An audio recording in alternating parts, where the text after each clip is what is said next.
Hello everybody. Wanted to kind of give some updates. In my last video you saw that I had a kind of a major problem with my ATV in the middle of nowhere, in the probably the worst possible place and the worst possible moment that it happened. And there's a lot of speculation as to what went wrong with it. And I'm going to kind of update you guys on that because I know what's wrong with it now. And that turned out to be the fuel pump. The ATV is fuel injected, and what I guess happens is when the fuel pressure drops below the working amount, the quad will still run to some lesser degree, and as it progresses gets worse and worse kind of thing. That the fuel pump was the problem. It did progressively get worse and worse, and to the point where by the time I got it to the dealer, it had to be pushed into the shop and couldn't be driven under its own power. Kind of one of those situations where like a fuel pump isn't something that you can like fix on the side of the road, or the side of the trail. It's not something, well, I'll just carry an extra one with me. It's not an easy repair. A lot of stuff has to be taken apart. The fuel pump is in the fuel tank. It's a big deal, and it's about, with the fuel pump and the labor, it's about $700 to replace. Thankfully, my ATV was still under warranty, and the repairs to the ATV were covered. I had an extended warranty through RPM, and this is the first time ever that's ever paid off for me and worked out. So that's good. So they covered the repair, no problem. There was a problem getting parts because of the COVID lockdowns, and so it took some extra time to get the parts in. And so anyway, I'm on my way to some dealerships right now. I'm gonna cover some dealerships. I've done some research, and I'm thinking about getting a new UTV because I don't think I'm ever going to feel comfortable again after this. So I do a lot of riding on my own. That's dumb. I used to have a riding club with a website, and we'd all go riding together and stuff like that. And the biggest rule there ever was that you never ride alone. Even if there's a situation where somebody in the group had to return because of a breakdown or some sort of mechanical issue, that person would have to return with another person.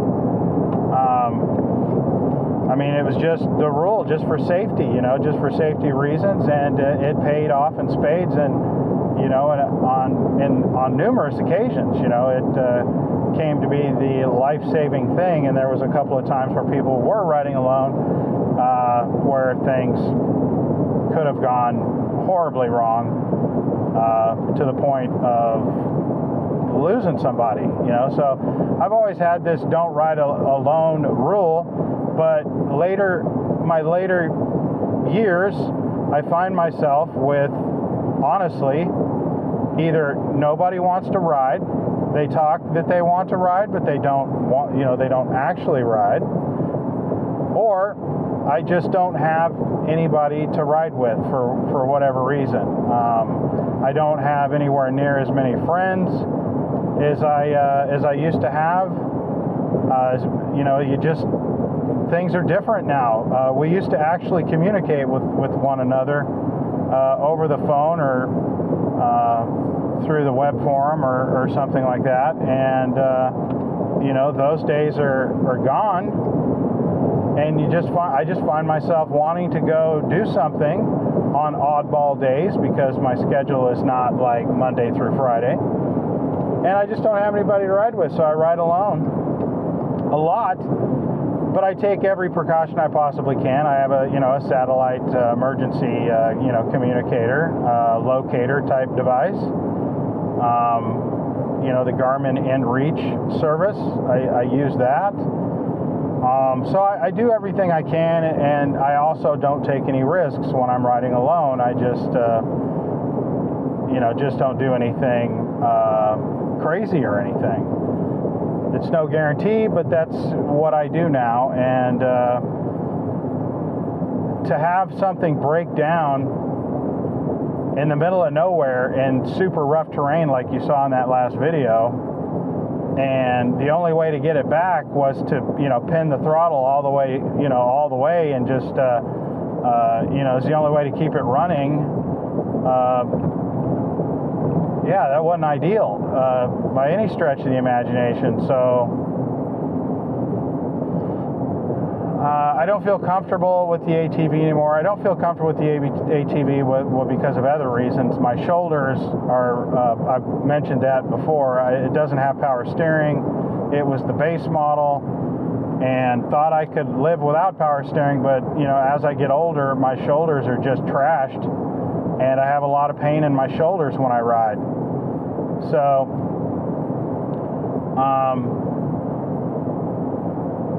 So I think now it is a kind of a good time to kind of make a change and look for another ATV. And I've done my research, and I know what I need, and I know what I want, and have a lot of experience with off-road machines. And I know that a lot of people, because of male ego, they buy a lot more machine than they need, and they end up spending a lot more money than they have to. And then in my case, maybe sometimes I lean a little bit more towards the other direction, and I get less machine than I need. That's clearly happened to me before.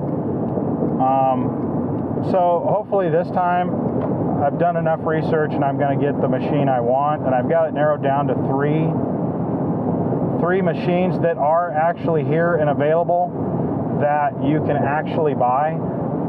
Lately with this whole COVID thing, it's been harder to locate machines that are actually in stock and for sale. The inventory in a lot of these places is not what it used to be. It's kind of a first come, first serve kind of thing. You get there and you put your money down, you get whatever machine is there, and hopefully it's the one that you're wanting.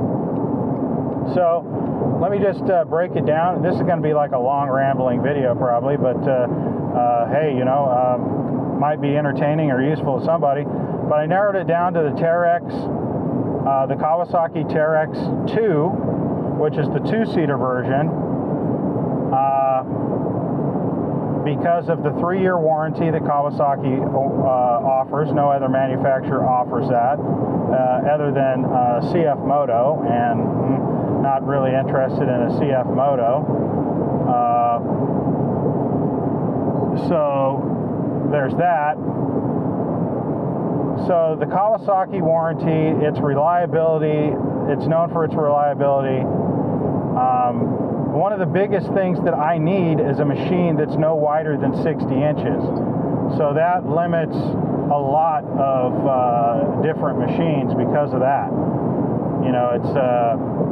There's a lot of wider machines that maybe I would consider, like the Maverick Sport, for instance, that are too wide for my trailer. I don't want to end up now buying another trailer on top of a new machine, yada, yada, yada. So it needs to be no more than 60 inches wide because of my space constraints. I have a one-car garage, and wider machines become basically the entire garage, like you're parking a car in it. And I still need a shop. I still need a place to do my projects and stuff. So I'm kind of trying to stay away from anything wider than 60 inches. Well, I have to, basically.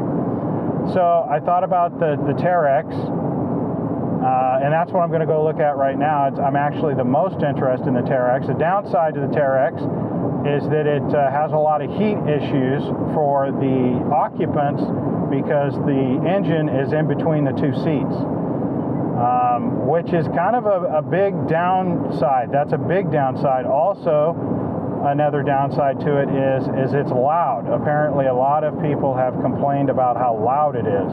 It's a really loud machine.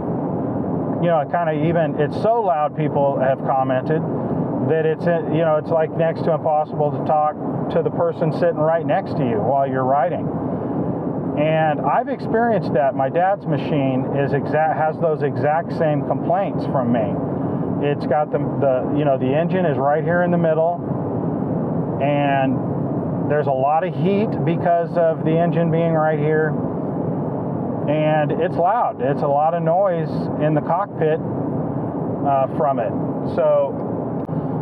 Okay, so the next machine, that's kind of what I'm thinking about there. It's really reasonably priced. The Terex is reasonably priced, right around my price range. I'm looking to stay under 15 grand for the base price. You know, you're never going to walk out after financing and everything at 15,000, but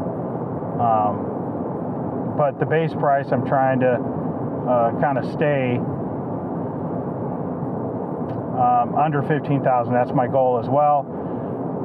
So the next machine on my list to go look at today is the Polaris Ranger 570. This is probably my least, the one I'm least interested in, basically because of the sole reason is that I've had really bad experience with Polaris before. That was my first ATV, and I had 3 of them, and various issues with every single one of them, and major issues that shouldn't have ever happened, like cracked frames. And reading through posts, the cracked frame thing is still something that's happening with Polaris, apparently. It's not something that can't be repaired, but it's just not something I want to deal with. I honestly don't believe that Polaris is as reliable as other machines, but this specific machine has been made for a really long time, and people do tout how reliable it is. So it's on my list. It fits the dimensions, the Ranger mid-size 570. It gives me the basics that I need, but very little else. It's kind of a basic machine. Even the deluxe model of that machine is still kind of, well, you have to get the deluxe model to even get power steering, and that's just a requirement. I'm not buying anything without power steering this time for sure. So that one's kind of the low guy on the list. The only way that I would buy one of those is if I just smoked a deal. One of the bad things about the Ranger as well is it's just got really crappy tires. Probably the worst tires ever to be put on a machine. In my personal opinion that I've ever used, I think they're just awful. So that's like my, like I've said, my least. Probably won't buy that one. I'll look at it, but probably I'm not buying that one for the reasons I stated. The third machine on the list, actually there's 4 machines, I just realized. The third machine is the Honda Pioneer 700. Is the one that I'm most interested in out of all of these, because if my priority is reliability, which it is reliability, then Honda's got to be on that list. And clearly, they are. But there's some issues with the Pioneer 700 that concern me a lot. The Pioneer 700 actually has less horsepower than the Polaris 570. They call it a 700. It is a 700, but its horsepower numbers are bad. They're like in the 33, 34 horsepower range. And to put the cherry on top of that low horsepower is no low range. It doesn't have a low range. The positives are that it has a regular style, no belt, automotive style transmission for reliability reasons. So there's a lot to like about the Pioneer 700, but the low range and low power really have me concerned. And those are the reasons why. It's just, I'd hate to get to some like hill and unable to make it up with the pedal to the floor. The thing just doesn't move. And I've seen some videos on YouTube where that's demonstrated, like in Utah, like on some like really steep slope. You put the pedal to the floor and the tires don't spin. It just sits there and it won't go. I'm not trying to get anywhere fast or anything, but I do need it to turn the tires, no matter what. So anyway, that's the Honda Pioneer. So probably top in reliability for sure. Going to take, some definite points off for lack of power. Probably going to have some ability issues, because of that lack of power and no low range. The Honda Pioneer 1000 has a low range. The 700 does not. So, I guess if I got a smoking deal on the 1000, I can't. It's too wide. The Honda Pioneer 1000 is too wide. So yeah, there's that. So even if I could get a smoking deal on a 1000, which is not going to happen, they don't make deals on Hondas. So that's kind of a problem. The other machine I have on my list is a Can-Am. The Can-Am Maverick Trail is the last machine that's on my list. This machine has been out since 2018. So it's been out for like 3 years, two and a half, 3 years, something like that. And it has been really good as far as people saying, if it's reliable or not. There's been a lot of positive comments about reliability, about its capability, about its ride, all kinds of things. It's got the right price range. It's got the right capability. It's got the right power. It's got the right size. It's got power steering. I mean, it checks off every box except that it's a Can-Am. Can-Am and Polaris, I think they're you'd have to kind of juggle which one you believe to be the better made machine as far as reliability. I think some of Polaris machines are better and more reliable, and I also think that Can-Am makes some machines that are better and more reliable than the Polaris counterpart, and vice versa. And not every one of them is the same. As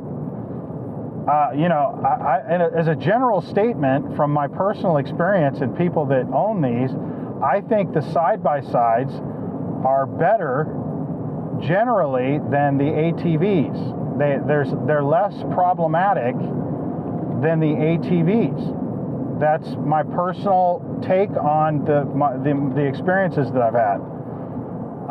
The UTVs seem to be better made, and they're more reliable, at least in my experience. So those are my 4 machines. Now you know what's wrong with the quad. Now you know I'm interested in getting a UTV. I'm going to take the ATV, trade it in, and get a UTV. That's the plan. I'm on my way to go look at some stuff now. I'll keep you posted from here. But help me out in the comments. Tell me in the comments, out of the 4 machines that I've mentioned, or if you have another machine that I haven't thought of, believe me, if I haven't mentioned it, it's because I've excluded it, I think. So if you've got something else that meets my requirements that I didn't mention that you think would be perfect, let me know. I mean, maybe I didn't think of it. But let me know in the comments. Give me some help here. Which one would you get? And with that, we'll oh, by the way, the camera I'm using right now is the Insta360 1R with the 1-inch mod. I just got the 1-inch mod during a Black Friday sale that I just smoked a deal on, couldn't pass it up. This is the very first time I'm using it right here. Let me know what you think of the 1-inch mod, you know, the quality of the video this whole time. Did it work out? It was set in automatic mode. I didn't manually set anything. Kind of curious what you think. Let me know in the comments. Talk to you guys later, and we'll see you on the next video coming real soon, because this is going to play out probably pretty quickly. Talk to you later on NN.